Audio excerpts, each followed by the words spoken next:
Shoulder dislocation, जो shoulder dislocation में दोस्तों जो बैंकार्ड लीजन होता है उसकी जो सर्जरी की जाती है बैंकार्ड सर्जरी, आखिर उसमें सबसे अच्छे इम्प्लांट्स और सबसे लेटेस्ट इम्प्लांट्स कौन कौन से हैं, आज हम उस पर बात करेंगे। और ये क्यों फेल हो जाती है सर्जरी, उसको कैसे बचा जाए, इस पर ही बात करेंगे। मेरा नाम डॉक्टर मोनू बोरा, मैं एक ऑर्थोपेडिक सर्जन और आर्थ्रोस्कोपिक एक्सपर्ट हूँ। Team ortho sport, Gurgaon, Bombay, Bangalore.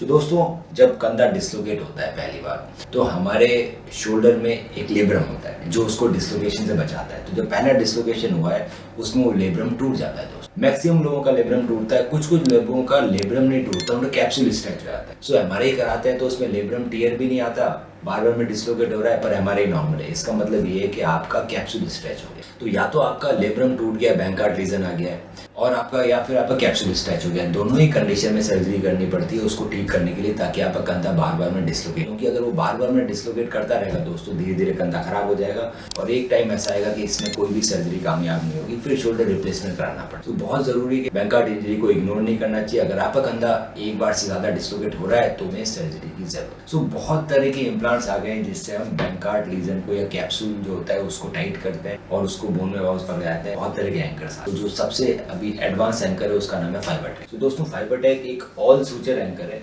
जैसा कि आप एनिमेशन में देखेंगे ऑल सूचर एंकर, इसमें और कोई भी मटेरियल नहीं है।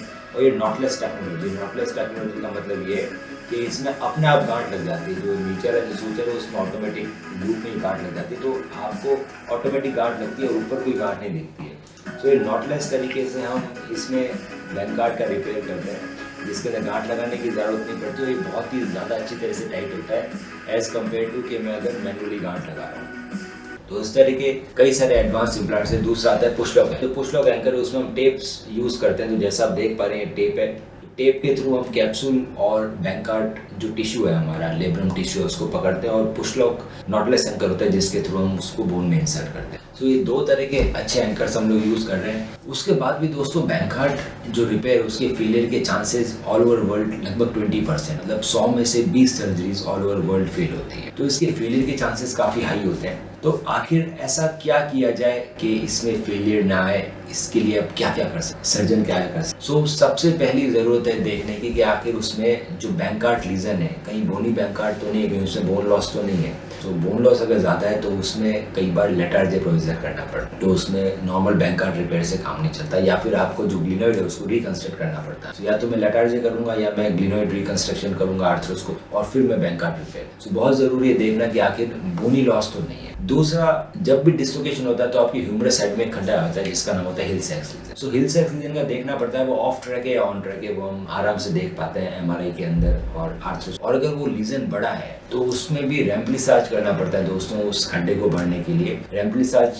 प्रोसीजर के अंदर भी हम नॉटलेस एंकर्स यूज करते हैं, जिससे मांसपेशी ढंग से भरी जाती है और गांठ नहीं लगती। साथ साथ में बहुत जरूरी है देखना कि उसमें लैक्सिटी कितनी है इंसान में। अगर पेशेंट में लैक्सिटी ज़्यादा है, उससे कैप्सूल ज़्यादा स्ट्रेच होते हैं, तो कैप्सूल प्लाकेशन करना भी ज़रूरी है। तो कैप्सूल प्लाकेशन हो रहा है, आप अच्छे एंकर्स यूज़ कर रहे हो, बैंकार्ड टिश्यू आप उठा के ढंग से चिपका रहे हो, आपने बोन साफ करिए जब चिपकाने के लिए ताकि उसमें ब्लीडिंग आ जाए। दूसरा, आप बाकी जो प्रॉब्लम्स है वो भी एड्रेस कर रहे हो, जैसे कि हिल सैक्स लीजन हुआ, अगर बड़ा हिल सैक्स लीजन है तो उसमें आपको रेम्प्लिसाज करना है, या फिर अगर बोनी लॉस है तो उसमें आपको ग्लिनॉइड रिकंस्ट्रक्शन या फिर लेटार्जे प्रोसीजर करना है। कहाँ पे डिसलोकेशन हुआ है, मोस्टली एंटीरियर डिसलोकेशन होता है, पर कुछ लोगों में पोस्टीरियर डिसलोकेशन भी होते हैं। तो पोस्टीरियर बैंकार्ड है, तो पोस्टीरियर बैंकार्ड जब हम रिपेयर करते हैं तो बहुत ज़रूरी है उसके अंदर के जिस स्कोप से हमने अंदर गए हैं उसमें जो कैप्सूल में जो खड्डा हुआ है उसकी भी रिपेयर होना ज़रूरी है, तो कैप्सूल रिपेयर भी होता है। तो ये सब चीज़ें जब ढंग से की जाती है दोस्तों तो इसके फेलियर रेट कम होते हैं और आपको अच्छा। इसके बाद भी अगर आपको कोई भी सवाल है कि आखिर इसका ऑपरेशन कैसे किया जाता है, क्या सबसे एडवांसमेंट है, मेरी इस एमआरआई में देख के क्या क्या ऑपरेशन करने की ज़रूरत है, तो आप हमें अपनी एमआरआई भेज सकते हैं व्हाट्सएप पे, और उसको डिटेल में स्टडी करके मैं बताऊँगा सबसे बेस्ट इलाज क्या रहेगा। ऑर्थो स्पोर्ट्स, इंजरी के साथ भी, इंजरी के बाद भी।